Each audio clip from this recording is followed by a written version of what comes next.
We are gathered at a pivotal moment for the global workforce. What we are seeing, the transformation of the world's labor markets and ever more rapid demand for the jobs and skills of tomorrow. The opening remarks of Saudi Arabia's Minister of Human Resources and Social Development at the inaugural Global Labour Market Conference in the kingdom's capital, Riyadh, which attracted more than 6,000 participants, including CEOs, academics and G20 labour ministers. Focusing minds here on the ground in Saudi, the megatrends, the policies and the innovations restructuring labour markets right around the world.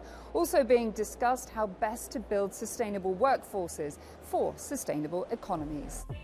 AI was an overarching theme too, in particular how employees and employers could get ahead when it comes to next generation ICT. Despite its many labour market milestones of recent years, not least increasing the number of Saudis employed in the private sector from 1.7 to 2.3 million, Saudi Arabia's ministry was candid about the work that lay ahead.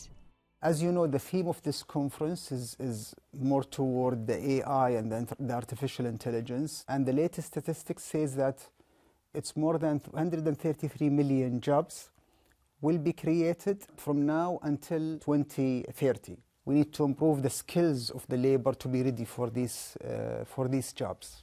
Talk to me about the vulnerable in society and how we address inequalities in the labour market. Yeah, this is very important. In Saudi Arabia, luckily, we have grown from 17% women participation to 35%, which is ahead of our target in 2030. Also, we have the youth participation. We have plans to increase the youth participation, especially the new graduates, to have a new leap into the market. Whilst young populations challenge some nations' labour markets, other European countries face the opposite problem. Minister, if we look at your demographic and ageing population in Greece, how does that play into your future labour market strategies? This is a very big problem for Greece, as for the whole European Union. Maybe AI will help us on that, to be honest, because some of the jobs that now will need human force, in the future will not need human force anymore. Famously and historically, Greece has had one of the highest unemployment rates in the world. As we head into 2024, how are you positioned? For the first time in 14 years, we are below 10%, 9.6%. We will need 2 or 3 years to reach the European average unemployment rate. Climate change and natural resource degradation are additional megatrends altering how we produce, consume, trade and work. In the wake of COP28, GLMC analysed the pain points of brokering a just transition whilst balancing global labour markets. World Bank estimates about 140 million migration already, 1.2 billion going to 2050. And that creates a set of population that requires gainful employment. But unfortunately, a lot of that is in the low-income, low-skill sector. Now, at the same time, there's a large talent demand, millions of jobs that are needed for climate mitigation and climate adaptation actions. But most of these jobs, instead, are at a higher skill level. To ensure nobody is left behind in the delivery of a just, inclusive and equitable transition for energy and the international labour market, some are calling for more gender-focused frameworks and investments.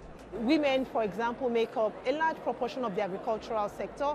In the global south, up to 70% are most likely working in farms, low-level, low-skilled, labour-intensive jobs.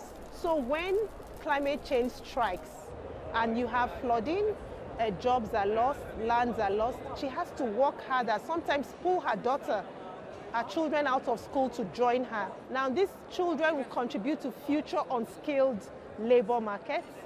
And then that brings you that vicious cycle. As GLMC drew to its 2-day close in Saudi, for some it was almost the end of their working week.